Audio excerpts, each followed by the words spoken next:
What is up, YouTube? It's the Middle School Math Man with a video for you on direct and inverse variation word problems. So you should see through some of these problems how direct and inverse variation is used in real life. So first of all, these two different types of variation represent different situations. So we're going to use direct variation. You're going to see in situations where as one variable increases, the other variable also increases. Now, inverse, these are situations where one variable increases and the other variable decreases. And you're going to see that in these problems. We're going to do 3 examples of each. So, looking at these direct variation examples. Now, when we did direct variation, we found out that in order to find k, that we are going to do y over x. That is how we found k, y over x. Now, when I took away a variable and you had to solve for missing variables and you set up your proportion, we did y over x equals y over x.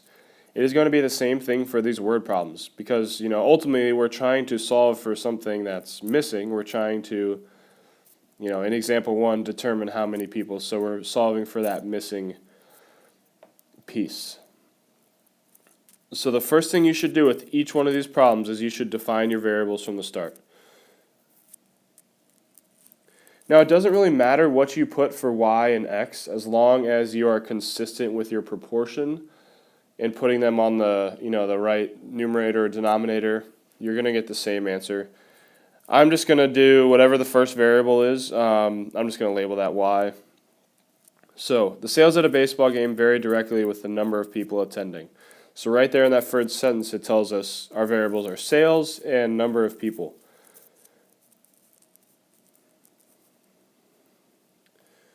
Now again, it doesn't really matter what you put for x and y as long as you are consistent. So, if the sales for a game are $12,000 when 800 people attend, so that tells us our first data point right there. All right, 800 people go to the game, you should expect the sales to be $12,000. So, I'm going to have 12,000 over 800 because it's y over x, sales over number of people. If you did y as number of people and x as sales, just make sure you have the right variables on the top and the bottom. Now, determine how many people attend if the sales are 15,000. So we have sales on the top, so we know the sales are 15,000, and we want to know how many people are attending, which is x. So the most complicated part in these problems is setting up the proportion. Now, once you do that, you just need to cross multiply. So let's see where you're going to get. I'm running out of room here. 12,000x equals 15,000 times 800 is going to be 12 million. Let's see if I can fit that. 12 million. So now, obviously, this is just a little one-step equation. If we are solving for x, we're going to divide both sides by 12,000, and we are going to get that x equals 1,000. And that 1,000 is 1,000 people. So whenever you get your answer, you should really think about the problem and think, does that answer make sense? So the baseball stadium made $12,000 when 800 people attended. So if the stadium made 15,000, it should make sense that your answer is going to be more than 800 people because they made more money. So an answer of 1,000 people makes common sense. So I'm actually going to do 2 examples per direct variation and inverse. So this is going to be the last example for direct. Ounces of medication vary directly with the weight. So that tells us our variables.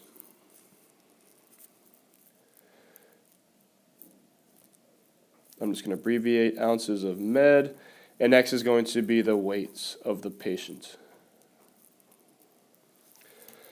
If a 120-pound adult requires 3/4 of an ounce, so again, we have y over x. So I said y was ounces, so I'm going to have 0.75 for 3/4. divided by a 120-pound adult. How many ounces are required for a 200-pound adult? So I don't know how many ounces, so I'm going to have y over 200. So once you set up that proportion, you're just going to cross multiply.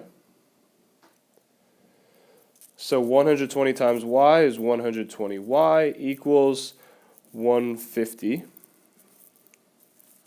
because 200 times 0.75 is 150. So we are going to get, when we solve for y, 150 divided by 120 is 1.25 ounces. Again, that should make sense. A heavier person, 200 pounds versus 120 pounds, that heavier person should require more medication. So 1.25 ounces does make sense. So inverse. When we solved inverse variation problems when there was a missing variable, we used xy equals xy because we found k using x times y. So now, example 1 tells us time traveling varies inversely with the average speed. So we have time and we have average speed as my variables. So I'm going to define those from the start. Now I'm going to use y equals time and x equals average speed.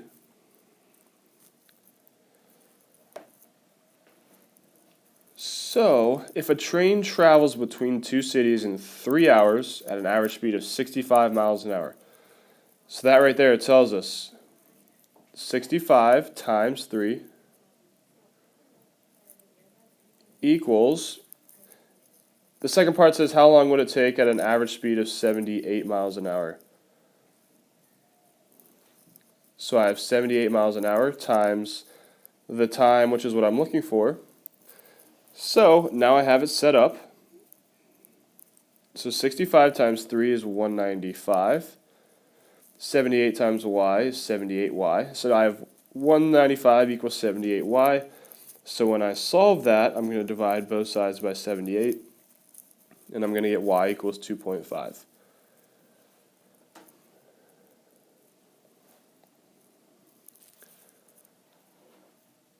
So that should make sense. If a train is going 65 miles an hour and it takes them 3 hours, if it's going 78 miles an hour, that's faster, so it should take less time. So y is going to equal 2.5 hours. That got messed up there. 2.5 hours. Second, a company produces laptops, has determined that the number of laptops it can sell varies inversely to the price of the laptop. So my two variables are the number of laptops they sell and the price of the laptops. So I'm going to define those from the start. Y is the number of laptops. X is the price. So 2,000 laptops are sold when the price is $2,500. So I'm going to have 2,500 times 2,000 equals, how many laptops can be sold if the price is $1,000? So $1,000, and how many can be sold? So that's what we're solving for. So it's going to be 1,000y. So on the left, when we multiply those together, we are going to get 5 million equals 1,000y. Now to solve, divide both sides by 1,000. So we're going to get y equals 5,000 laptops. So if we're checking, all right, well 2,000 are sold when it's 2,500. That's a pretty expensive laptop. Now all of a sudden, if the price drops, or the price of a different laptop is $1,000, it's very realistic that they can sell 5,000 of them, because the cheaper the laptop, the more people are probably going to buy it. So that answer does make sense.